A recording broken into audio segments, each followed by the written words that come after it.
Alors,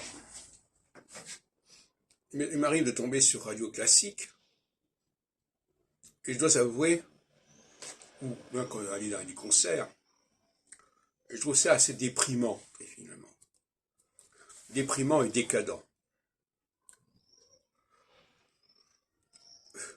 On connaît mieux ce qui s'est passé dans l'histoire que ce qui se passe aujourd'hui au niveau de la création.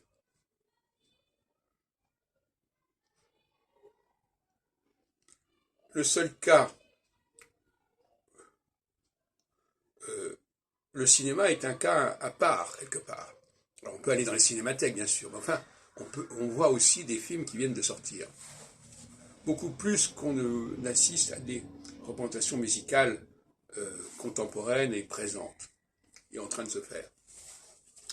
Donc là aussi, il y a un vrai problème. Sous le nom de culture, on englobe des choses très différentes, à savoir des choses qui sont réchauffées, qui datent d'il y a 1 siècle, 2 siècles, 3 siècles, et des choses qui sont vivantes. Et il y a une imposture dans cette façon de faire, dont je souffre personnellement. Il n'y a pas assez de consommateurs de premier rang. Il n'y a que des sous-consommateurs. C'est-à-dire des gens qui consomment des choses qui ont déjà été validées, reconnues, entérinées par le passé. Mais une curiosité envers ce qui se crée aujourd'hui, c'est vraiment là une question d'élite.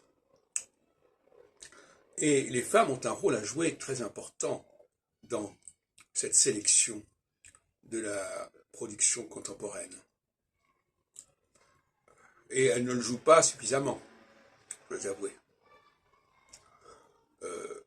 C'est pourtant là qu'elles doivent intervenir, dans ce que j'appelle d'ailleurs la sous-création. Il y a une sous-consommation et une sous-création. La sous-consommation, c'est quand on consomme des choses qui ont déjà été choisies, entérinées, et la sous-création, c'est quand on crée quelque chose à partir de quelque chose qui a déjà été produit. Et il faut rééquilibrer tout cela, et il faut encourager notamment ce que j'appelle la sous-création. C'est-à-dire partir de quelque chose qui a déjà été créé, mais le renouveler, l'arranger, le prolonger, l'orchestrer, etc.